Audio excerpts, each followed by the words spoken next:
New trailers for Thor, Love and Thunder, and Lightyear emerge as theaters premiere both The Northman and The Unbearable Weight of Massive Talent. I'm Joe Acierno. And I'm Darius Delsoin. This is Cinema Unchained.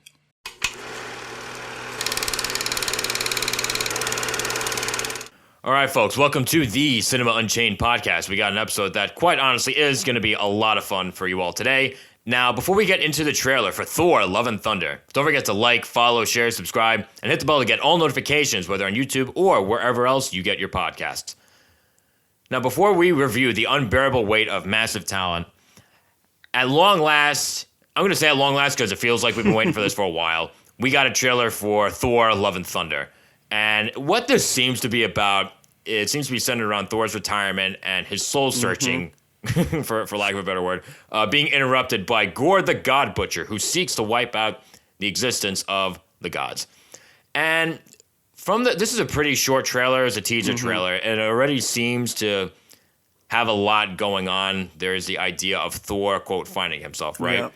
And I think it's kind of interesting how he says that in the trailer, because throughout the first three movies, Thor hasn't really been so defined as a character. There's how he was in Thor 1, then Thor 2, then Thor 3. And I'm not saying that as, the character is developing. I mean, I feel like there's like a legit identity crisis in Thor throughout the films from a writing perspective. Yeah, I mean, you kind of get the feeling that Thor was the one, I think, property that I think Marvel had a lot of trouble with and struggle with. And I think you can really tell between the tone differences between Thor 1 and, unfortunately, I remember Thor the Dark World. And then you have Thor, even when you look at Thor Ragnarok, that also drastically changes the character. Not really the character, but I guess breathes new life into Thor and really gave Chris Hemsworth what he wanted to do with the character too. So you can kind of see just how between the three movies they've look and feel, and even Thor sounds a bit different. But not necessarily on the point of he's developing, but more like they're toying with the character, seeing how he should be and how Chris Hemsworth would feel playing a certain version. And you can even see it throughout Infinity War and Endgame.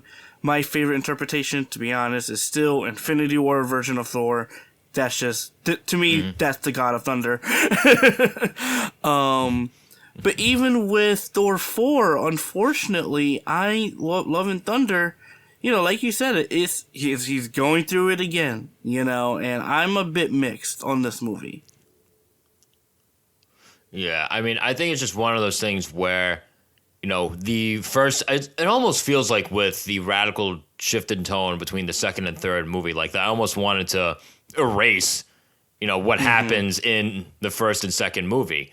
But I look at this one coming up, and like I said, it seems to have a lot going on. One of those things that's going on is, of course, Taika Waititi. Again, the biggest, he's responsible for the shift in tonality from Thor 2 to Thor 3. He didn't do Thor's 1 and 2, he did Thor 3. It was the first one he did. And again, I think that's the best Thor movie that we've seen so far. But I understand the criticisms that when it comes to what Thor Ragnarok deals with, literally at the end of Asgard, there was very much a lack of emotion. Like, the movie was more fun than the first two, and I think that was a necessary change because, let's be real, you ask a lot of people, and the first two Thor movies, aren't remembered as fondly, especially the second one. So I feel like Taika Waititi coming in was a necessary change. I just feel like maybe he could have done things a little bit differently with Thor 3, but that doesn't say that he can't necessarily do that with Thor 4, because he brought the fun with Thor 3, and he brought both the fun, the humor, and the emotion as well, all three of those, with Jojo Rabbit. So if he didn't do Jojo Rabbit and do it as well as he did, I wouldn't be as confident in him for Thor Love and Thunder. Touche. Yeah, Jojo Rabbit, to me, love that movie. I think Taika Waititi did an excellent job. Like you said, the weight, the emotion, the funness, it was all there for me. I think for me, I'm just at the point, especially with Thor. In Thor 4, the trailer looked cool. His new armor looked cool, It's it's just odd seeing that he's trying to become himself, I guess. And this is, I guess, a bit of the comic book nerd in me, where he wants to become himself, but yet his name is Thor Odinson, and you have a new character, or a returning character, taking upon the Thor mantle. It's odd for me because it's like you're Thor, like that's your identity, you know, and you're trying to find yourself, and now you have someone else taking it in a sense. But again, it's a mixed bag for me, this movie, heavily more than Thor Ragnarok. So, and just to be sure, when you talk about that established character taking up the mantle of Thor, you do mean Natalie Portman, right? Natalie Portman's Jane Foster. Okay. And again, like that's something I'm worried that I'm a little confused about too. Like that is Jane Foster taking up the mantle of Thor, right? Or it's supposed to be. Okay, I'm still not sure how I feel about that. Yeah, I can't help but wonder why and really how this is gonna work. Mm-hmm. Yeah, it's odd, but at the same, I have a feeling. Again, I don't want to keep theorizing on the channel, but I just don't think it's necessary if this is the route of what they're going with for Thor trying to find himself in the grand scheme of things. And it's weird because the one thing I did like from the trailer was really that you get to see Thor travel to various different locations, and you know there are moments where it's like it's ripped from the comic, you know, panel essentially, and it's gorgeous, but like I feel odd. I felt odd watching the trailer, and I didn't really feel anything per se for the character of Thor, unfortunately. Yeah, that's fair. I'm also looking forward to see how he bounces off with the Guardians of the Galaxy. I know they were in Infinity War together, but I want to see them explore that dynamic a bit more. I would have liked to have seen more of Christian Bale as Gore the God Butcher, and Russell Crowe as Zeus. We saw a little snippet of that with his back turned in the trailer, but I would like to see exactly what they do with those two. I have an odd feeling that should they release another trailer, which, considering this is only a teaser, I could see that happening. I have an odd feeling that we would see more of them in that particular trailer. Yeah, again, go into different mythologies, I think is pretty fun, pretty cool. Again, I think Thor 4 is going to capture what I think a lot of people liked about Thor Ragnarok, and that's the fun adventure side of things. So, we just have to wait and see. Yeah. Yeah, we have to wait and see. We have to wait until July 8th of this year. That's when it goes into theaters. And for everybody, did you get a chance to watch the trailer for the next Thor movie? What were your thoughts on that? Leave your thoughts wherever it is that you can. We really want to know exactly what's on all of your minds. All right, now moving forward, this past weekend, we had a pretty action-packed weekend in terms of going to the movies, and by that, we spent 2 consecutive nights at the movie theater. One of those nights was when we went to see The Unbearable Weight of Massive Talent. A struggling Nick Cage accepts a gig to appear at the birthday party of a Spanish billionaire who is allegedly a dangerous crime kingpin. The movie stars, of course, Nicolas Cage and Pedro Pascal. And the only thing, one of the biggest things that was going on in my mind as I'm watching this movie, I was just imagining Nicolas Cage saying no to this movie. And there it goes. You feel like this? No. All right, I guess we just don't have a movie. I guess we just don't have this feature-length screenplay. And I can only imagine, or really, I feel like real diehard fans of Nicolas Cage should love a movie like this. And I never had a problem with him as an actor. Like, of course, the things that he's made fun of for, like, the overacting in certain situations, and I guess just like certain mannerisms and idiosyncrasies, like all the memes associated with that are just legendary. But one of the things that I really appreciated in this movie was how much it capitalizes and pokes fun at all those things that we've been making fun of for however long now.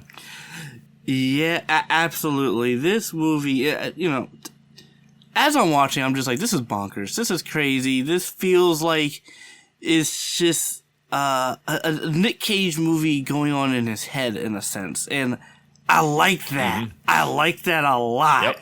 And, and to me, I'm just like, this is cinema. No, I'm kidding. But, like, it was so engaging, at least for me, and I thoroughly enjoyed their performances from Nicolas Cage, from Pedro Pascal, and to be honest, I actually felt for those two in a sense at a later date, but again, in a weird way, it was just like, it was insanely fun, and I just didn't expect to have as much fun as I did with it. I think that's the big takeaway for me, at least. Yeah. I mean, I figured I'd have a good time with it. I definitely had more fun with it than I originally thought, and I think the reason that I had more fun with it is because the movie, again, it's as meta as can be. Yeah. And I think that's where most of the movie's brilliance really comes from. That's the thing that the movie has going for it that separates it from other buddy action comedies. And again, like this is just like it's weird. It almost feels like a tribute to Nicolas Cage in a lot of ways. One of like the most, let's say, unique performers in Hollywood. But yeah, it's a time. It's a time to say the least. It's like, I don't want to say a lot, but at the same time, it's like, it's that thing where it's like, if you're a Nicolas Cage fan, like you said, I think people will enjoy it. And you're also going to have fun making fun of him a bit more, especially after this movie. But again, I think this just shows just how talented the man can be in certain occasions. But also the silliness that comes with him, and the silliness that comes from the nature, I guess, of his character, or at least the internal demon he at least deals with throughout the movie, which I personally actually found fascinating, and I really liked, because it was it was a duality thing, and I guess maybe I'm a sucker for duality like stories, but I like that constant battle within your inner self in being and portraying a certain way, I guess, and I really like that about this movie, and I think Nicolas Cage did an excellent job also embodying and portraying that too. So yeah, no, and I think it just goes to show like how how you can make something and make it well when you're very self-aware, when you're willing to kind of aim that sort of introspection at yourself and just make something out of that introspection. Yeah, and put it out there for the world to see too. Again, that's that's a brave thing to do. Yeah. So yeah, props to him for doing that. And a movie like this, I can't imagine working as well if it was centered on like other real life actors or any other real life actor or actress. Like just the fact that it's Nicolas Cage, and he is the way he is for better or worse, right? And I'm not saying that like, oh, I dislike Nicolas Cage. Like, no, I always liked Nicolas Cage from the movies that I watched with him when I was younger. But it's just like, again, there are times when, he's done things that's gotten himself made fun of. And again, at the end of the day, we can make fun of him all we want. We're talking about him. Exactly. We're talking about him, and he's making movies left and right. So this movie is a lot of fun. It's actually very funny. Strong performances from really Nicolas Cage and Pedro Pascal. The chemistry together is terrific. And it's weird. Like, again, just, the self-awareness of the film, the Nicolas Cage, Pedro Pascal. Those are like the big things in this movie, right? Like outside of that, like there isn't too much going on, but like there's nothing really bad about the movie. It doesn't blow me away, but again, it's a good time. Exactly. It was just a good time. And Pedro Pascal, absolutely love him. I love that actor to a certain extent. I really do. I think he's a solid actor, and I liked him. I like seeing him gain more roles. I like seeing him in this movie, and really the dynamic between the two. Oh my god, it's just hilarious. It got to the point where for me, whenever I just see the two, they don't even have to say anything. I'm just giggling. I'm just giggling and happy on the inside. So, but yeah. Yeah. So, yeah, for everybody, what'd you think? Did you get a chance to see The Unbearable Weight of Massive Talent starring Nicolas fucking Cage? Leave your thoughts wherever it is that you can. You didn't see that coming, did you? All right, so before we talk about the new trailer for Lightyear, don't forget to like, follow, share, subscribe, and hit the bell to get all notifications, whether you're on YouTube or wherever it is that you get your podcasts. Before we review the new film, The Northman, another trailer was released for Lightyear, and this is the origin story of Buzz Lightyear as he tries to find his way home after being marooned. And, it's weird, I was initially skeptical, and I mean really skeptical of this movie, because I think one of the other times that we talked about this film on this channel, I'm like, okay, not for nothing, he's a toy. Why is he getting in the movie universe that he's in, right? He's a toy with a fake made-up backstory. Why is he getting an origin story? But at the same time, the more I see of this, it's weird. The more confident I get in this film, I could be wrong, but still, I'm looking forward to this more than I ever would have thought. I'm officially in the same boat as you now, because if you guys have been listening to my thoughts on Lightyear, on this podcast, I've been a bit skeptical, and the first two trailers I was just like, I don't know, I'm not feeling it. But to be honest, this trailer, it got me in. I'm actually looking forward to this finally, and I think the kind of story this is, and how it's also a fish out of water type of thing. It's like Chris Evans. You went from Captain America to Buzz Lightyear, man. You just love these type of characters, don't you? Yeah. Yep. But yeah, the one thing that actually really got me hooked and interested was the fact that he's been gone for 62 years. That got me, I was hooked. That got me hooked now. And seeing, his friend's granddaughter and various other characters, and especially the infamous, I think, a very enjoyable one, voiced by Taika Waititi. I'm going to like him. Yes. Yeah. I didn't know he was going to be in this until this trailer. Neither did I. And it seems like a good role for him. I think he's going to be a great comic relief. I felt like this was just going to be Buzz Lightyear, and he's the only thing that we're going to actually care about. But no, seeing this character, I'm like, okay, this could maybe be a little bit more of an, I guess for lack of a better word, ensemble piece than I would have imagined. So I'm looking forward to seeing Taika Waititi. He's having a good year. He's already having a good year. Oh yeah, he's having a great year. And his movies haven't. I don't think. Has he had any movies actually come out this year, or is it just these two that are going to come out? I think this Thor 4. I think there was one more. I don't remember off the top of my head. I thought I don't remember either, but I don't remember either.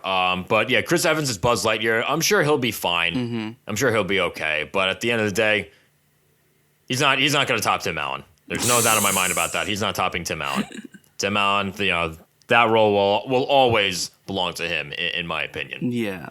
But in general, this movie kind of it got me excited for this. I'm thoroughly excited to see Lightyear, to see the direction they go with. I like some of the chemistry already straight off the bat. I like the space adventure they're going, and seeing Zurg. Oh my god, seeing him he looks perfect. Yep. I love it. But I'm excited. I'm more excited than I used to, and I think that's a good sign. And I think Disney seems very confident in this movie too. So, especially since, and I think a sign of that confidence is they're releasing this in theaters only.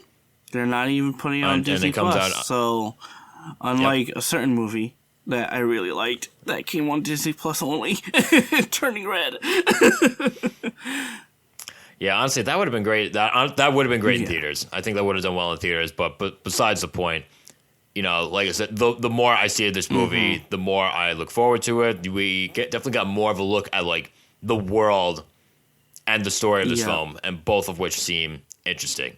And these are both, again, things I didn't expect, coming or after really that first trailer. After that first trailer, I was like, maybe, I don't know, But after this, I'm like, no, maybe this can actually go somewhere. Yeah. So we'll just have to wait and see. Yeah, I think they definitely played it well and safe, where they didn't show a lot. It's that thing of, hey, let's not show everything. Let's get people somewhat talking. They may not be sold, but our last trailer, this could definitely try and sell people. And seeing the reception on the internet, it seems like people are warming up to it. And, you know, it's going to be an interesting box office to see how well it does. Yep. I just hope that, you know, with this movie, Pixar doesn't fuck up my childhood.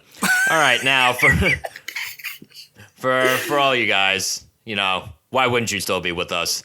What did you think of the newest trailer for Lightyear? Are you actually looking forward to this movie? Are you still skeptical? Leave your thoughts wherever you can.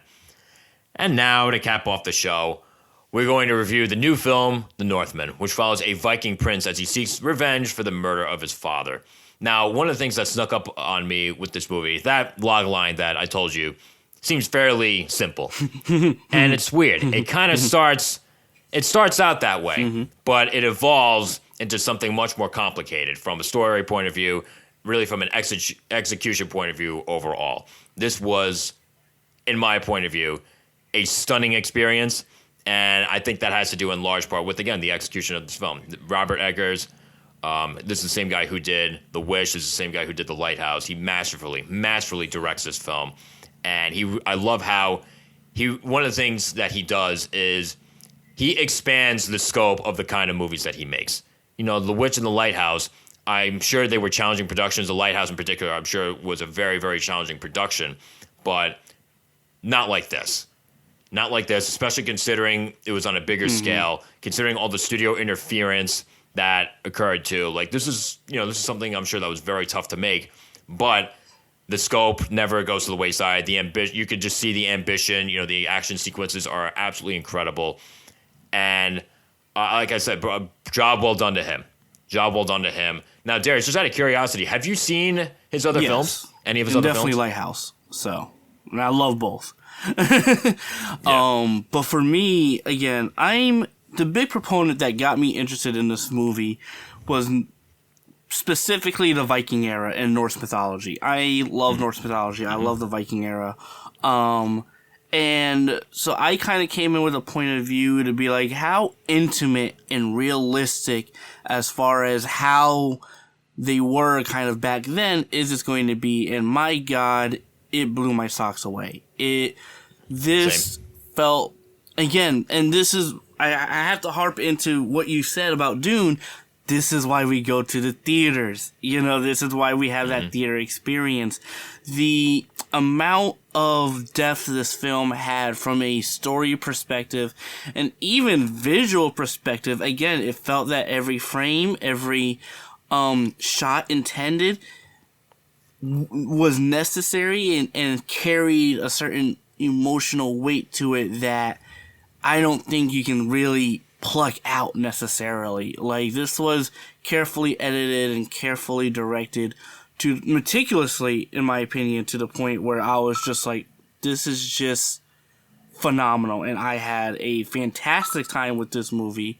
I thought, and again, Norse mythology, I gotta get back to it. I love how they portray certain aspects of Odin and how he was the messenger and really that idea of destiny and fate and how that can intertwine and how it may not be as black and white as it may be, especially for a story that is so-called simple on the idea of revenge. Again, I could go on clearly, but to me, I thoroughly love this movie. I thought it was phenomenal, and I thought it was fantastic. You know, touching on one of the things you said as far as, like, you know, the depiction of Vikings, right? It was very authentic, and it was just brutal. Yeah. You know, I'm watching this movie, I'm like, holy shit, like, you know, the Vikings were fucking animals. Like, oh my God. Very much so. This is insane. Jesus. And it's weird. Like, there's certain things that felt weird about, like, you know, quote, Viking culture, right? And, like, I'm watching this, I'm like, all right, like, this feels odd, but at the same time, it always felt believable. You know what I mean? Like, I'm watching this, I'm like, all right, this feels weird. I don't get it. I'm just assuming it's, you know, genuine Viking shit. You know? Like, the Vikings, especially, you know, they had it was a very brutal time and year for them. And I love seeing that the directors, they did not hold back in that brutality. And I love how they portrayed not just, again, certain mythologies when it comes to Odin, but also the Tree of Life, Yggdrasil, and how it was also meant to be. Yeah, I don't want to. Oh man, no, I'm not gonna talk. Let's just say it was just. Man, it was just so good. I loved it. I don't have anything in the sound design. Love. Yes. Yeah. Oh my god. From a technical point of view, this movie is terrific. There are a couple of like I don't know if it's CGI or VFX that I'm like, all right, that distracted me like a tiny bit, but honestly not enough to take away too much from this movie at all. This movie overall is gorgeous to look at. It's bloody, it's gruesome. Like I said before, the action sequences, holy shit. Oof. There are multiple one-shot sequences. The finale, like the final battle, like what it's building up to. Wow. Like the setup and scale and just of that scene is phenomenal. It's absolutely phenomenal. Like there was one of those things where I was just so invested, like I forgot I was watching a movie, but once it was done, I'm like, holy shit, I just witnessed that. That, and I'm so happy I saw this in the theater. But yeah, no, like it's weird. Like, the cinematography, of course, is gorgeous, right? Landscapes definitely contributed to the scale of this film. And it was weird. It had like a dark and gloomy palette, and it contributed to the mood overall. It was very much this feeling of darkness. It contributed to the savage nature of the film. And it never just was, the pretty pictures weren't on there just to be pretty pictures. You know what I mean? Like it all felt like it had a purpose, and it all actually did something. Exactly. Everything felt intended and purposeful. I love how they represented, or at least their attempt at having the actors, I guess, speak that ancient Nordic tongue in that way, because it is very much, some people may walk out and be like, it reminds me of that Shakespearean, and it very much is so, Yes, I was just thinking beautiful. That. I'm so happy you brought that up. I was just thinking that because this really felt like Hamlet. It felt like Hamlet, but in a good way. It had, and even the story itself, not just the presentation of the film and how big in its scale it was. Like even the story itself, like had a big scale too. Like obviously, he's journeying across so many different lands, in the northern part of the world. This spans across multiple years.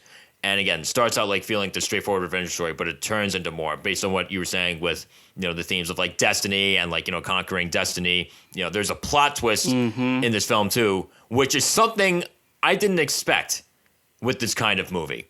And I don't want to give that away, but that was when that happens. The movie had already started to build up beforehand. Because again, when this movie starts going, it really gets going. Yeah. There's a point where the movie, its pacing was a little too slow at times, but once it picks up, it really picks up. And once this twist is thrown at us, I'm like, holy shit. This is something I'm not going to forget for a while. Yep. And it really, this sort of twist revealed so much about the characters, certain characters, and just the sort of conflict that was added and thrown at the main character too. I'm like, wow, okay, this shit is really hitting the fan in more ways than one. And it just also shows just how things, again, and I think this goes into that idea of revenge, as you said, that it gets complicated later on, and they played it in a way in the beginning where it seems simple, but eventually it gets complicated. And it gets complicated for the viewer, for the main character. It's so multi-layered and multi-dimensional to the point where, and I think one of our friends who saw it with us brought it up in a great way. There isn't any right and wrong. It's just constant battle. And again, the cycle of revenge and how it... But yeah, just the cycle of revenge in itself, and hatred, and having nothing but that, but then having a glimmer of possible hope. Again, to me, this was a masterful movie. I don't really have a problem with almost anything. I liked how slow it was. I liked how it picked up. I liked how when it picked up, it kept going, and it just kept going. Yep. It was just a beautiful experience, and I absolutely love it. Yeah, this is absolutely incredible. This is definitely one of the best films I've seen this year so far. Performances across the board were terrific. Terrific cast. But honestly, it's weird. In a cast with the likes of Anya Taylor-Joy, Nicole Kidman, Ethan Hawke, and Willem Dafoe, right? Like, they're all great. I wish we got to see a little bit more of Ethan Hawke and Willem Dafoe, but they were excellent from what we actually got. But out of everybody, the guy leading the cast, Alexander Skarsgård, he gives a commanding performance in this film. There's so much that he gives us just from in his facial movements, the way he carries himself. He's very imposing. And I was really intimidated by this guy. I'm like, this guy's ruthless. He's brutal. But at the same time, there's a lot going on inside. There's a reason why he is the way he is. And I got everything that I needed from his performance. Exactly. Again, simple but effective storytelling done to its most grandeur scale. I don't know if I'd say I don't know if I'd say simple storytelling, it's not. It comes off as simple, but again, the more we get into it, we're like, holy shit! Never mind this. It's deceptively complicated. It's deceptively complex. And again, like I said, I didn't expect to get that out of a movie like this. Also too, music terrific. Musical score is absolutely terrific. Again, just added another layer, just hammed up the emotion, the tension. This movie has a lot going for it. It's a stunning experience overall, but it's definitely not for the faint of heart. Yeah, definitely not, because there are certain images that I'm not going to forget for a while. But you know what? I don't regret seeing anything. So thank you, Robert Eggers. Thank you. Oh yes, absolutely phenomenal. Yep. So, all right, now for everybody, did you get a chance to see The Northman? If you haven't, obviously, we'd recommend it. Let us know exactly what you think in whatever comment section you can. And just like that, that's all we got for you today. Don't forget to like, follow, share, subscribe, and hit the bell to get all notifications, whether on YouTube or wherever it is you get your podcasts. And we'll see you next week.